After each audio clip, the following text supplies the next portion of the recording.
Hello बच्चों, कैसे हैं आप? उम्मीद करते हैं आप बढ़िया और एकदम मज़े में होंगे, खुश होंगे और अपनी लाइफ को एंजॉय कर रहे होंगे। बिल्कुल जी, खुश रहिए, स्वस्थ रहिए, मस्त रहिए, यही जीवन जीने का आधार है। देखिए, जब हम खुश होते हैं तो हर काम निपुणता से करते हैं। तो चलिए रहते हैं खुश और बढ़ते हैं अपने अध्याय की ओर। हम पढ़ने वाले हैं अपना अध्याय। हमारे अध्याय का नाम है भगत सिंह का पत्र। तो बच्चों, 30 सितंबर 1930 को भगत सिंह के पिता सरदार किशन सिंह ने ट्रिब्यूनल को एक अर्जी देकर बचाव पेश करने के लिए अवसर की मांग की, ताकि भगत सिंह को फांसी के फंदे से बचाया जा सके। परंतु भगत सिंह अलग ही विचारों के व्यक्ति थे। पिता द्वारा दी अर्जी से भगत सिंह की भावनाओं को आघात पहुंचा। इस आघात को उन्होंने एक पत्र के माध्यम से दर्शाया। आइए उस पत्र को पढ़ते हैं। तो उन्होंने पत्र लिखा 4 अक्टूबर 1930 को। पूज्य पिताजी, मुझे यह जानकर हैरानी हुई कि आपने मेरे बचाव पक्ष के लिए स्पेशल ट्रिब्यूनल को एक आवेदन भेजा है, अर्थात एक निवेदन पत्र भेजा है। यह खबर यानी कि यह समाचार इतनी यातनामय थी, यानी कि इस खबर को सुनकर मुझे बहुत यातना यानी कि जुल्म का अनुभव हुआ कि मैं इसे खामोशी से बर्दाश्त नहीं कर सकता, अर्थात ये मेरे सहन करने योग्य नहीं है। इस खबर ने मेरे भीतर की शांति भंग कर उथल पुथल मचा दी है। मैं यह नहीं समझ सकता कि वर्तमान स्थितियों में और इस मामले पर आप किस तरह का आवेदन दे सकते हैं। आपका पुत्र होने के नाते मैं आपकी पैतृक क्या होता है, दादा परदादाओं की समय की पैतृक भावनाओं और इच्छाओं का पूरा सम्मान करता हूँ। लेकिन इसके बावजूद मैं समझता हूँ कि आपको मेरे साथ सलाह मशवरा किए बिना, अर्थात मेरे साथ बातचीत किए बिना कैसे आवेदन देने का कोई अधिकार नहीं था। आप जानते थे कि राजनीतिक क्षेत्र में मेरे विचार आपसे काफ़ी अलग है। मैं आपकी सहमति या असहमति का ख्याल किए बिना सदा स्वतंत्रता पूर्वक काम करता रहा हूँ। मुझे यकीन है कि आपको यह बात याद होगी कि आप आरंभ से ही मुझसे यह बात मनवा लेने की कोशिश करते रहे हैं कि मैं अपना मुकदमा यानी कि मैं अपनी जो मुकदमा है, अपनी वकालत है, वो संजीदगी से लड़ूं और अपना बचाव ठीक से प्रस्तुत करूं। प्रस्तुत यानी कि पेश करना। लेकिन आपको यह भी मालूम है कि मैं सदा इसका विरोध करता रहा हूँ। मैंने कभी भी अपना बचाव करने की इच्छा प्रकट नहीं की और ना ही मैंने कभी इस पर संदिग्धि से गौर किया। अर्थात भगत सिंह ने इस पत्र में लिखा कि मैं कभी भी अपना बचाव नहीं चाहता था। मैं स्वतंत्रता के लिए अपना आत्म बलिदान देने के लिए तैयार हूँ, लेकिन मैं इस बात से अचंभित हूँ कि आपने मेरे बचाव के लिए आवेदन पत्र क्यों दिया। आप जानते हैं कि हम एक निश्चित नीति के अनुसार मुकदमा लड़ रहे हैं। मेरा हर कदम इस नीति, मेरे सिद्धांतों और हमारे कार्यक्रम के अनुरूप होना चाहिए। आज स्थितियाँ बिल्कुल अलग हैं, लेकिन अगर स्थितियाँ इससे कुछ और भी अलग होती तो भी मैं अंतिम व्यक्ति होता जो बचाव प्रस्तुत करता। इस पूरे मुकदमे में मेरे सामने एक ही विचार था और वह यह कि हमारे विरुद्ध जो संगीन आरोप लगाए गए हैं, संगीन यानी कि बहुत गहरे संगीन आरोप लगाए गए हैं, बावजूद उनके हम पूर्णतः इस संबंध में अवहेलना यानी कि हम इसे नकार देते हैं, अवहेलना का व्यवहार करें। मेरा नज़रिया यह रहा है कि सभी राजनीतिक कार्यकर्ताओं को ऐसी स्थितियों में उपेक्षा दिखानी चाहिए और उनको जो भी कठोरतम सजा दी जाए वह उन्हें हंसते हंसते बर्दाश्त करनी चाहिए। इस पूरे मुकदमे के दौरान हमारी योजना इसी सिद्धांत के अनुरूप रही है। हम ऐसा करने में सफल हुए या नहीं, ये फैसला करना मेरा काम नहीं। हम खुद गर्जी को त्याग कर अपना काम कर रहे हैं। वायसराय ने लाहौर साजिश केस ऑर्डिनेंस जारी करते हुए इसके साथ जो वक्तव्य दिया था, उसमें उन्होंने कहा था कि इस साजिश के मुजरिम यानी कि दोषी मुजरिम शांति व्यवस्था को समाप्त करने के प्रयास कर रहे हैं। समाप्त यानी कि उसको खत्म कर देना चाहते हैं। इससे जो हालात पैदा हुए, उसने हमें यह मौका दिया है कि हम जनता के समक्ष ये बात प्रस्तुत करें कि वह स्वयं देख ले कि शांति व्यवस्था एवं कानून समाप्त करने की कोशिशें हम कर रहे हैं या हमारे विरोधी। इस बात पर मतभेद हो सकते हैं, अर्थात इस बात पर हमारे विचार आपस में शायद नहीं मिले। शायद आप भी उनमें से एक हो जो इस बात का पर मतभेद रखते हैं, लेकिन इसका मतलब यह नहीं है कि आप मुझसे सलाह लिए बिना मेरी ओर से ऐसे कदम उठाएं। मेरी ज़िंदगी इतनी कीमती नहीं कि आप सोचते हैं। कम से कम मेरे लिए तो इस जीवन की इतनी कीमत नहीं, इसे सिद्धांतों को कुर्बान करके बचाया जाए। वो लिखते थे कि मैं अपने सिद्धांतों के अनुरूप जाकर अपना जीवन नहीं बचाना चाहता। मेरे अलावा मेरे और भी साथी हैं जिनके मुकदमे इतने ही संगीन हैं जितने कि मेरा मुकदमा। हमने एक संयुक्त योजना बनाई है और उस योजना पर हम अंतिम समय तक डटे रहेंगे। हमें इस बात की कोई परवाह नहीं कि हमें व्यक्तिगत रूप में इस बात के लिए कितना मूल्य चुकाना पड़ेगा। पिताजी, मैं बहुत दुख का अनुभव कर रहा हूँ। मुझे भय है आप दोषारोपण करते हुए, अर्थात मुझ पर दोष आरोपित करते हुए या इससे बढ़कर आपके इस काम की निंदा करते हुए, यानी कि आपके इस काम के बारे में मैं गलत बताते हुए मैं कहीं सभ्यता की सीमाएं ना लांघ जाऊं और मेरे शब्द ज़्यादा सख्त ना हो जाए, यानी कि मैं ज़्यादा सख्त यानी कि कठोर शब्दों का इस्तेमाल ना कर जाऊं। लेकिन मैं स्पष्ट शब्दों में अपनी बात अवश्य कहूँगा। यदि कोई अन्य व्यक्ति मुझसे ऐसा व्यवहार करता तो मैं इसे गद्दारी से कम न मानता। लेकिन आपके संदर्भ में मैं इतना ही कहूँगा कि एक कमज़ोरी है, निचले स्तर की कमज़ोरी। ये एक ऐसा समय था जो हम सबका इम्तिहान ले रहा था, यानी कि हमारी परीक्षा की घड़ी थी। मैं कहना चाहता हूँ कि आप इस इम्तिहान में नाकाम रहे। मैं जानता हूँ कि आप भी उतने ही देश प्रेमी हैं जितना कि कोई व्यक्ति हो सकता है। मैं जानता हूँ कि आपने अपनी पूरी ज़िंदगी भारत की आज़ादी के लिए लगा दी है, लेकिन इस अहम मोड़ पर आपने ऐसी कमज़ोरी दिखाई, यह बात मैं समझ नहीं सकता। अंत में मैं आपसे, आपके अन्य मित्रों एवं मेरे मुकदमे में दिलचस्पी लेने वालों से ये कहना चाहता हूँ कि मैं आपके इस कदम को नापसंद करता हूँ। मैं आज भी अदालत यानी कि कचहरी में अपना कोई बचाव प्रस्तुत करने के पक्ष में नहीं हूँ, यानी कि मैं कोई आवेदन नहीं डालूंगा कि मुझे बचाया जाए।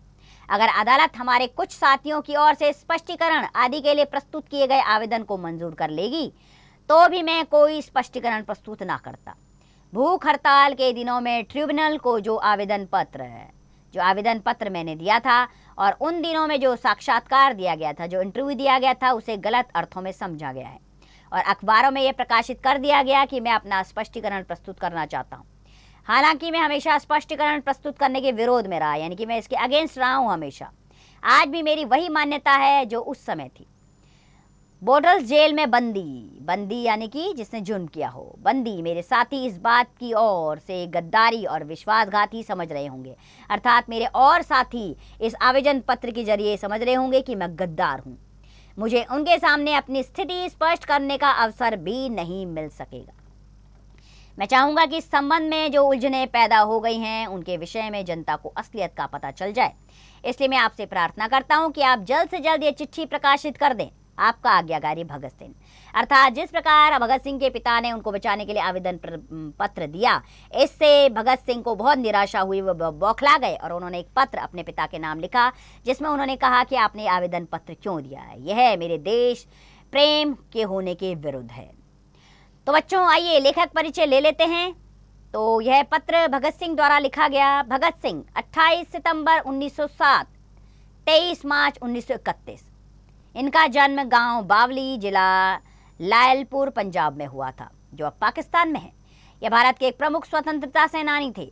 इन्होंने जिस साहस के साथ ब्रिटिश सरकार का मुकाबला किया वे आज भी युवकों के लिए एक आदर्श है। इन्होंने केंद्रीय असेंबली में बम फेंक कर भी भागने से इनकार कर दिया, जिसके फलस्वरूप इनको 23 मार्च 1931 के दिन राजगुरु तथा सुखदेव के साथ फांसी पर लटका दिया। भगत सिंह द्वारा लिखी गई एक शहीद की जेल नोटबुक, सरदार भगत सिंह पत्र और दस्तावेज तथा भगत सिंह द्वारा लिखा गया मैं नास्तिक क्यों हूँ, उनके विचारों के आईने हैं। तो ये थे बच्चों भगत सिंह, क्रांतिकारी भगत सिंह, जिन्होंने भारत देश को अंग्रेजों की गुलामी करने की इजाज़त कभी नहीं थी और वो हमेशा इसके पक्षधर रहे कि अंग्रेज जल्द से जल्द भारत को छोड़कर जाएं। बहुत छोटी उम्र, 23 साल की उम्र में ही इनको फांसी की सज़ा दे दी गई, लेकिन यह नवयुवक कभी भी अपने विचारों से पीछे नहीं हटा और हमेशा अपने क्रांतिकारी विचारों के कारण अंग्रेजी सरकार की नाक में दम करता रहा और इसीलिए अंत में इन्हें पकड़कर फांसी की सज़ा दी गई। लेकिन आज ये फांसी की सज़ा पर चढ़कर अमर हो गए। आइए पाठ पर आधारित प्रश्न उत्तर की ओर बढ़ा जाए। मौखिक अभिव्यक्ति का प्रश्न। पहला प्रश्न, यह पत्र किसने और किसे और कब लिखा? यह पत्र सरदार भगत सिंह ने अपने पिता को लिखा जब उनके पिता ने उनको छोड़ने के लिए आवेदन पत्र दिया। इसी प्रकार बाकी के प्रश्नों के उत्तर स्वयं दीजिए। लिखित अभिव्यक्ति में कौ प्रश्न आ रहा है, सही उत्तर वाले गोलों को रंगिए। पहला वाक्य, भगत सिंह सम्मान करते हैं अंग्रेजों का, पैतृक भावनाओं का, अंग्रेजों की नीतियों का, अंग्रेजों द्वारा अत्याचारों का। तो इसमें बी वाला सही है, पैतृक भावनाओं का।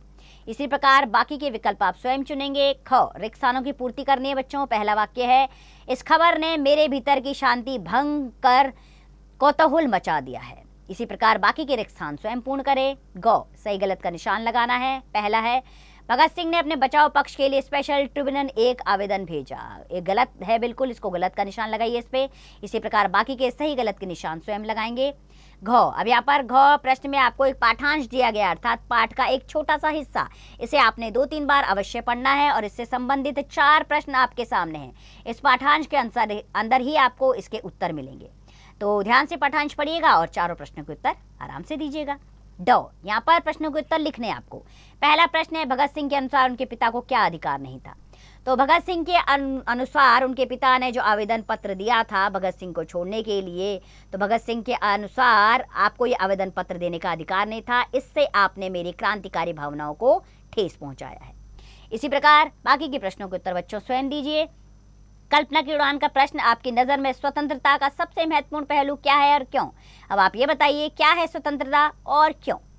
भाषा की बात, इसमें प्रश्न है, नीचे दिए गए वाक्यों के काल पहचान कर लिखिए। तुम साइकिल चलाओगे, तुम साइकिल चलाओगे, तो ये क्या होगा? भविष्य काल। इसी प्रकार बाकी के काल स्वयं लिखिए। ख प्रश्न, विलोम शब्द निकले नैतिक का अनैतिक, बाकी के विलोम शब्द आप स्वयं लिखेंगे। ग, की तथा की लिखकर वाक्य पूरा कीजिए। सुनीता नेहा की सहेली है, ठीक है। इसी प्रकार बाकी के स्थान स्वयं पूर्ण करें। घ, शब्दों के बहुवचन रूप का प्रयोग करके वाक्य बनाइए, ठीक है। तो जेल में अनेकों आवेदनों का ढेर लगा हुआ था। इसी प्रकार बाकी के वाक्य प्रयोग स्वयं करें। अब आ गया ड, इसमें अनेकार्थी शब्द लिखिए। अनेकार्थी शब्द जैसे कर का होता है हाथ और टैक्स। इसी प्रकार बाकी के अनेकार्थी शब्द स्वयं लिखें। विशेष संवर्धक गतिविधियां, इसमें पहला प्रश्न आपने करना है, भगत सिंह के जीवन, संघर्ष व योगदान पर एक अनुच्छेद लिखिए। भगत सिंह के बारे में पूरी जानकारी लीजिए और एक अनुच्छेद लिखिए।